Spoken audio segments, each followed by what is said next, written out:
대전 서구울 출신의 박범계 의원입니다.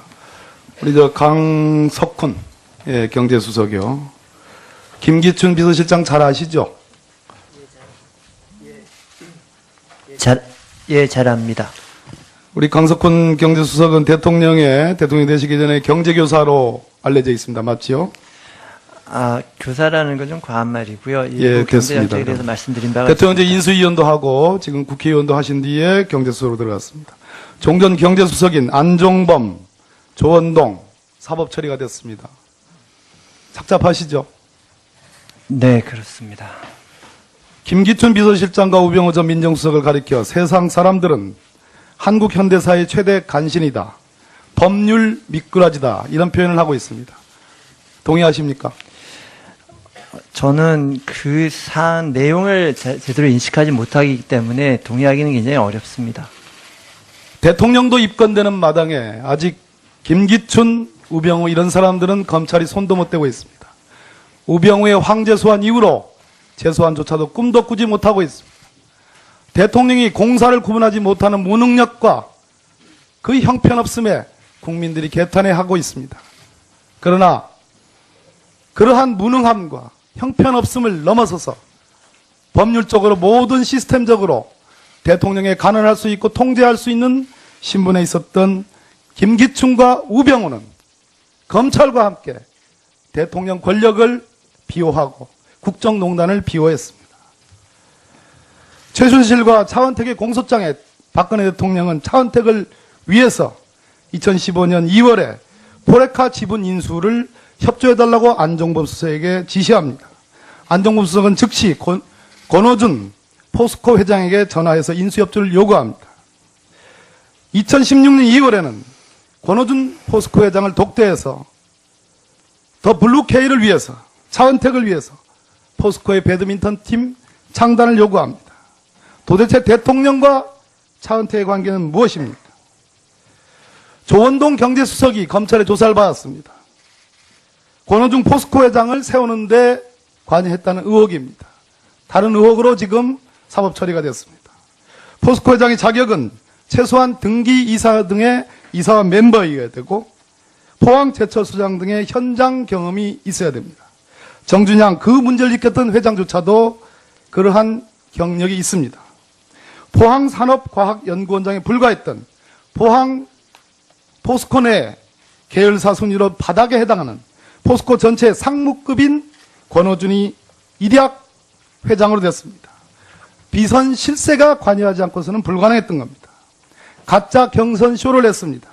정동아 포스코 부회장, 김진일 전 사장, 박환영 전 사장, 오영호 코트라 사장 다 들러리로 가짜 경선쇼를 했습니다.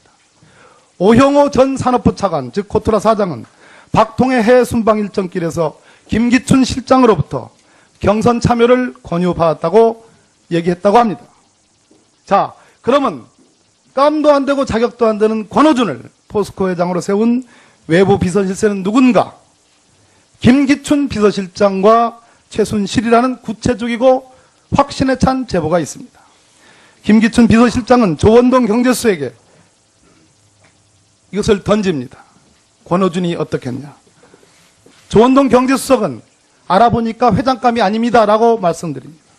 그러니까 지시하는 대로 따르라고 윽박지릅니다. 김기춘 비서실장은 최명주 포스코 기술투자사장에게 또 같은 지시를 내립니다. 한 걸음 더 나가서 권오준을 회장으로 세우는 이러한 지시가 명령이 노출되어서 안 된다고 다짐까지 받아듭니다. 김기춘 비서실장은 CEO, 포스코 내 CEO 승계 프로그램 담당 사장인 김웅규에게 또 권오준을 회장으로 세우라는 지시를 합니다. 이 김웅규 사장은 검찰이 소환조차도 하지 않은 것으로 알고 있습니다. 조원동 경제수석과 최명주 사장은 옥스퍼드대 동창이고 동문입니다. 최순실과 정리하겠습니다. LCT의 이영복, 오래된 강남의 청담계 개원들입니다. 두 사람 다 한 사람은 외국가 있고 한 사람은 도피 중에도 월 1,000만 원의 개불입금을 꼬박꼬박 불입을 했습니다. 이 두 사람들의 관계는 뭡니까? 김기춘, 최순실, 차은택, 포스코의 권오중, 그리고 이영복, 현기환 전 수석은 잠깐 수석한 정도에 불과하는데 간도 크게 30억짜리 수표로 뇌물을 받습니다. 이영복이 보통 빽이 아니고서는 포스코 시공사가 건설사로 들어갈 수가 없는 구조였습니다. 우리 강석훈 경제수석 비서관님, 네. 김기춘 실장을 잘 아실 겁니다. 포스코와 관련된 이 권오준과 관련된 이러한 권력 비선 실세에 의해서 대통령의 이름을 팔아 권오준을, 깜도 안 되는 권오준을 포스코에 세웠습니다. 그 포스코가 중국 시공사가 사업성이 없다고 그래가지고 중국으로 돌아갔음에도 불구하고 열 하루 만에 이 지금 크게 터져 있는 부산에서의 검찰 수사 사건 이영복 LCT의 시공사로 참여했습니다. 그리고 그 당시 시공사 사장 황모 사장은, 황준현 사장은 그로부터 얼마 뒤에 쫓겨났습니다. 이 부분에 대해서 경제수석으로서 마지막으로 역사를 위해서 소상하게 조사를 할 용의 없으십니까? 예, 존경하는 박범계 의원님께서 말씀하신 부분에 대해서 첫째, 제가 김기춘 전 비서실장님을 개인적으로 잘 아는 건 사실입니다. 그러나 그 이후에 있었던 일들에 대해서는 짐작하다시피 제가 아는 바가 전혀 없다는 말씀을 먼저 드리겠습니다. 자, 경제수석 비서관이죠. 네. 충분히 아직도 대통령의 힘이 살아 있습니다. 남아 있습니다. 그러나 그건 차치하더라도 경제수석 비서관으로서 관계부처를 통해서 이러한 문제점들을 조사할 용의가 있습니까? 없습니까? 제가 이해하는 바 그러한 문제점들에 대해서 경제수석 비서관으로서는 조사하기가 한계가 있을 것으로 판단이 되고요. 이 부분에 대해서는 아마 검찰 조사나 특검 조사가 진행될 예정이므로 그걸 관계되는 부분에 대해서는 협조할 것이 있으면 협조하는 방식으로 의원님 말씀을 따르겠습니다. 수고 많이 하셨습니다. 다음번 질의는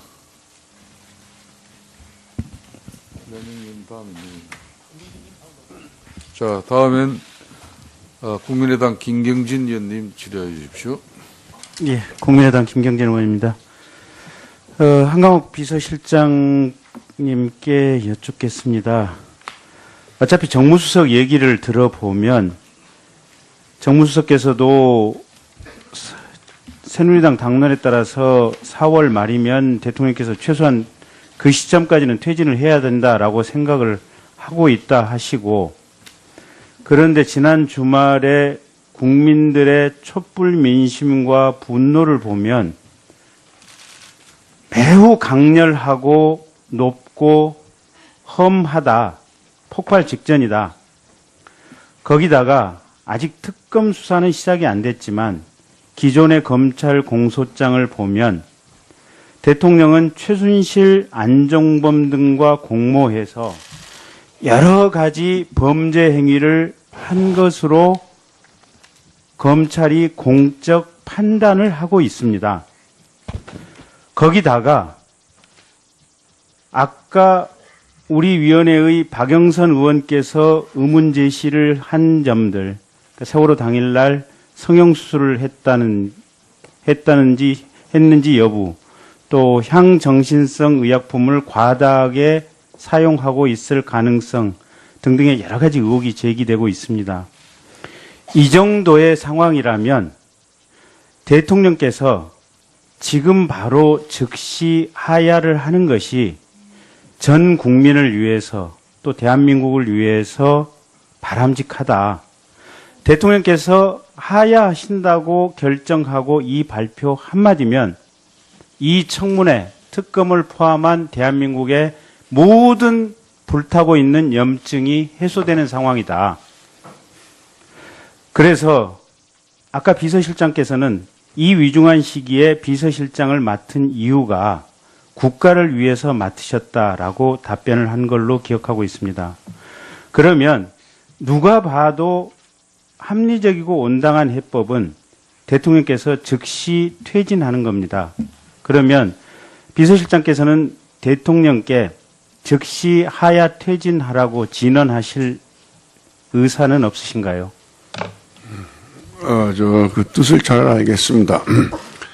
아침에도 제가 말씀드렸지만 역시 그 조기 퇴진에 대해서 하야가 저는 하야라는 말을 그건 조금 뭐 법률적으로 좀 문제가 있는 거 잘 아시겠지만 그래서 퇴진이라는 말씀인데 조기 퇴진을 이제 하시는 걸로 저희 나름대로의 이제 대통령께서 생각하고 계시다 하는 말씀을 드렸고요.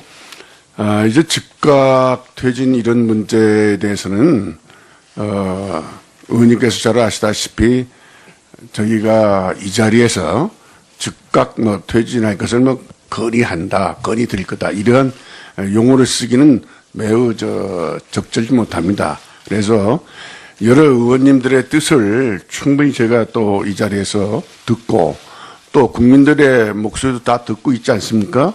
여기에 대해서 역시 그 대통령의 불행은 또 나라의 불행입니다. 그래서 제가 경험한 바에 의하면 과거에 그 역대 대통령께서 말년에 그 불행하게 되시는 것을 저는 가슴 아프게 생각한 사람입니다.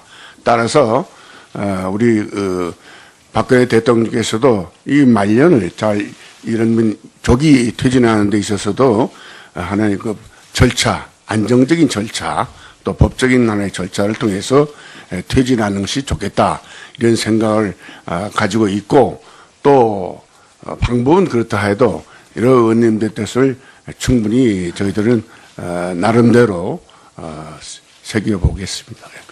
청와대 참모진들 내부에서 심도 깊은 회의가 필요한 게 대통령이나 청와대 내부에서는 질서 있고 안정적인 절차에 따른 퇴진을 생각하고 계시는 듯 하지만 그 질서 있고 안정적인 퇴진을 하려고 하다 보니 국민들과 우리 사회 전체의 아픔과 분노가 하루하루 더 커져가고 있는 상황입니다.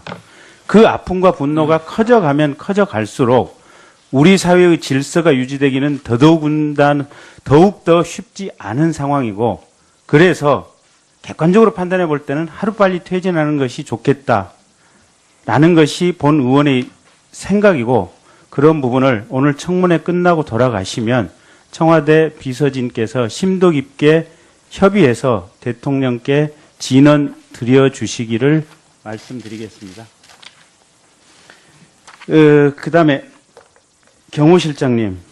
네, 경호실 차장님. 예, 경호실 차장님. 아까 박영선 의원께서 지금 세월호 당일날 대통령이 성형수술 의혹을 제기했는데 그 점에 대해서 알고 계시는 게 있습니까? 알고 있는 거 없습니다. 했을 수도 있고 아닐 수도 있다.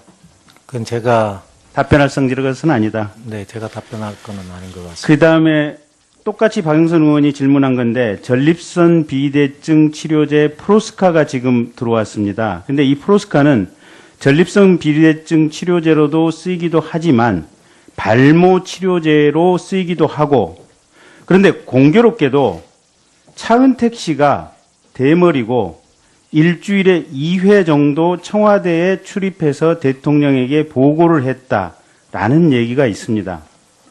근데 어쨌든 이 전립선 비대증은 대통령이 여성이기 때문에 전립선 비대증 치료의 목적으로 대통령께서 이 약을 구입하실 이유는 전혀 없어 보입니다.